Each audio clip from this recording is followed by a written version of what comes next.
Hello, everyone. Caleb Masters from thecinematropolis.com here, and I'm here with a special little micro review of A Complete Unknown. This is a film that is based on Bob Dylan, specifically his life between the years of 1961 and 1965. The film is directed by James Mangold and stars Timothée Chalamet as Bob Dylan, Edward Norton as Pete Seeger, Elle Fanning as Sylvia Russo, and Monica Barbaro as Joan Bates.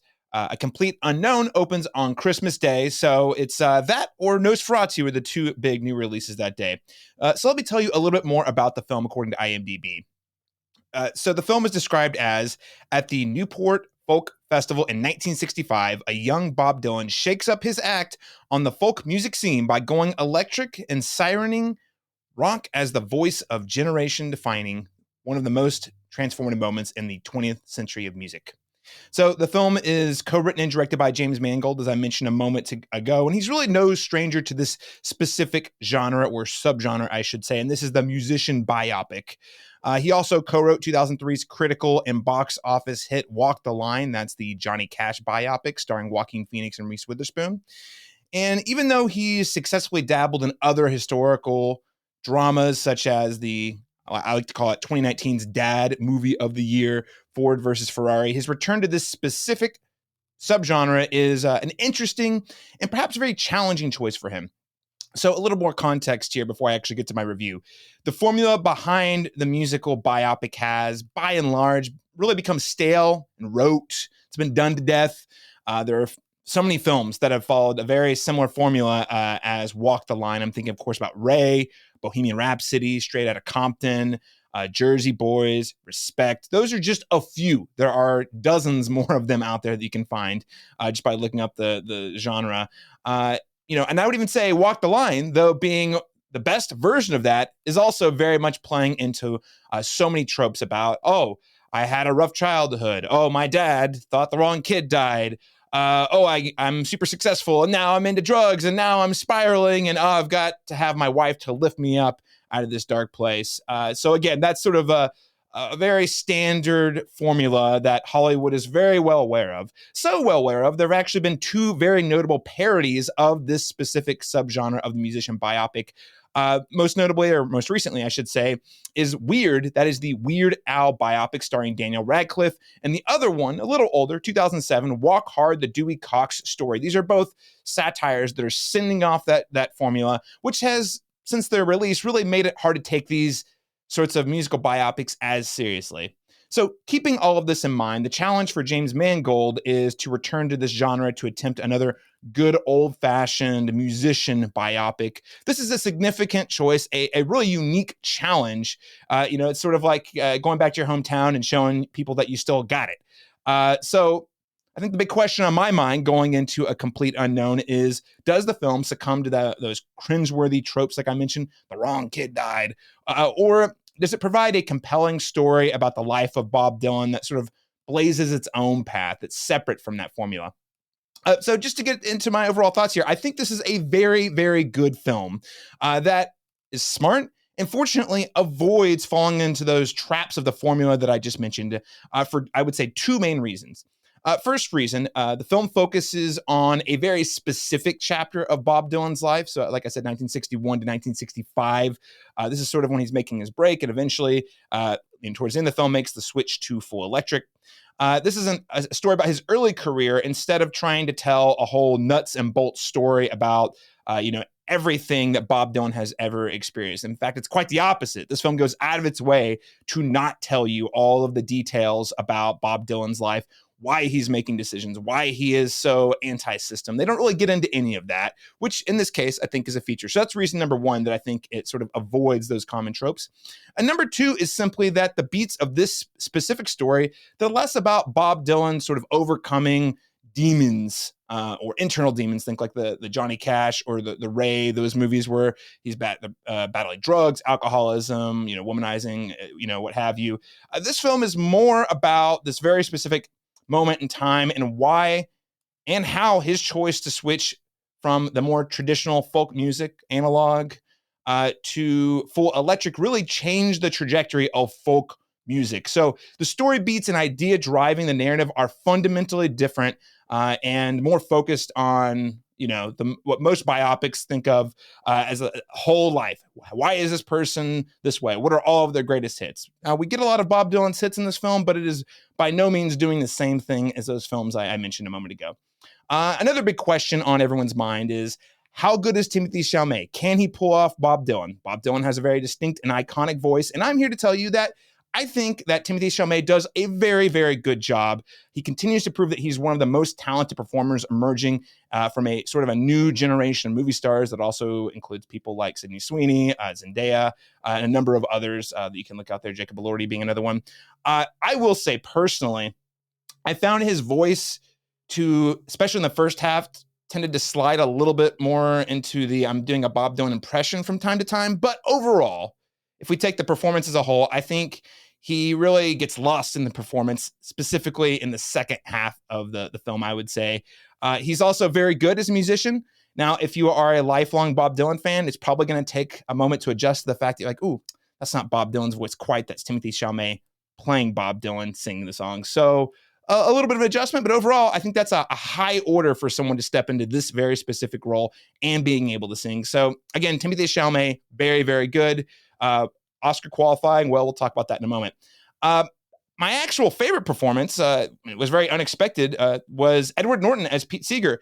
And the reason I like this is because he's bringing a unique sensitivity and sort of folky charm that I don't feel like I've seen from him in the past. This is a very different type of role than what I'm used to seeing Edward Norton in. And I just think he's clearly really building this bridge and helping me understand what is it about folk music that people originally fell in love with when the genre emerged in this grassroots movement, and how did Bob Dylan reshape it in his own image in a lot of ways. And Pete Seeger sort of representing the sort of old guard who was very invested in protecting folk music, along with Woody Guthrie, who plays a very small bit role in this film as well. So I would just say at the end of the day, what A Complete Unknown does best is explore who Bob Dylan was in that very specific moment of his life without getting to any of the details about what brought him to that point. I don't need an origin story here. I am simply watching an episode in the life of Bob Dylan. I'm not getting the whole story. And to some that might sound like a downside, but I actually think by doing that, you're able to identify key characteristics about him that made him really likable and attractive to a lot of people in that specific time frame in the 60s and into the early 70s. I would say that the music overall is very good. It's very nostalgic. I would consider myself a casual Bob Dylan fan. Fan's a strong word. I like his music, but I don't have any of his music on my shelf necessarily. I do admire the songs. I find them quite powerful and often poetic. And what this movie does really well is both diegetically and non-diegetically plays songs from his repertoire that really, for me, took me way back to that very first time I listened to those songs, which, is nostalgic, feels like a warm hug, even when in the context of the movie, like maybe it's not quite so happy. So to answer the question, can James Mangold come back to this genre and deliver another great musician biopic, despite the fact that the genre has really become tired and James Mangold himself playing a role in that? Well, I would say this is a mostly successful return to that genre. So I have to give it to you, James Mangold. I never really had too many doubts. I'm a big fan of most of his films. But, got to give it off to James Mangold for smartly sidestepping, not just doing the thing he already did really well before, but finding a different avenue into telling a story using some of the same sorts of tropes in a new, more nuanced way, I would argue. Another thing I want to note here before we wrap up the review is this film, A Complete Unknown, is quickly shaping up as an Oscar contender.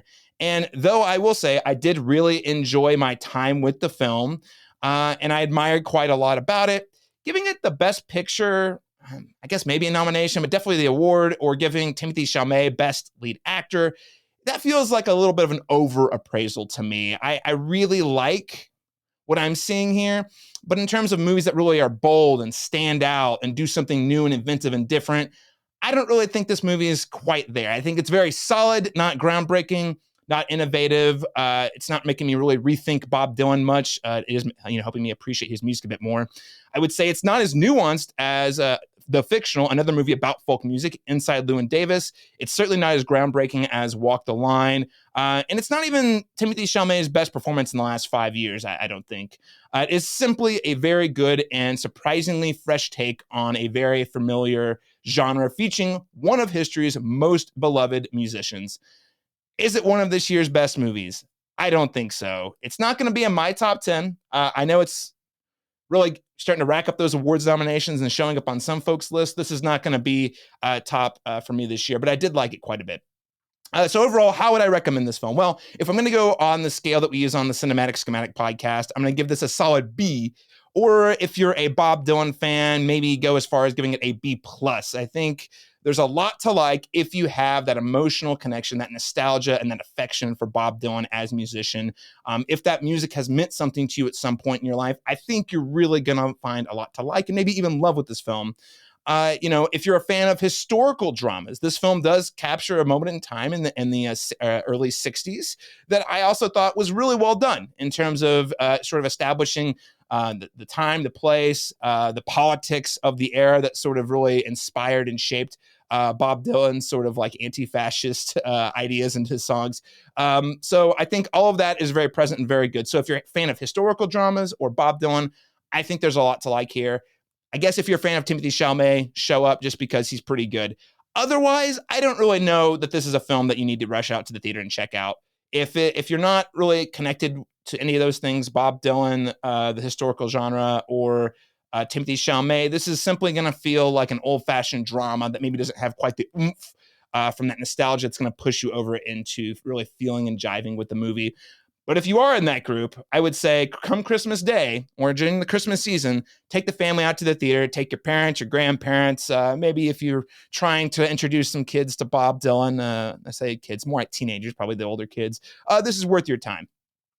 Again, this film opens on Christmas Day. I do recommend it. Check it out.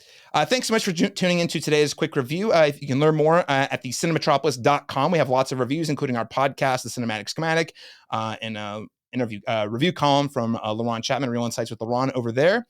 It's your home to thoughtful conversations on film. You can hit us up on Facebook at facebook.com/thecinematropolis or on Instagram at thecinematrop, or you can even email us at thecinematropolis@gmail.com with your thoughts on the film. Without further ado, I appreciate your time. Thanks so much for tuning in, everyone, and I'll catch you at the movies.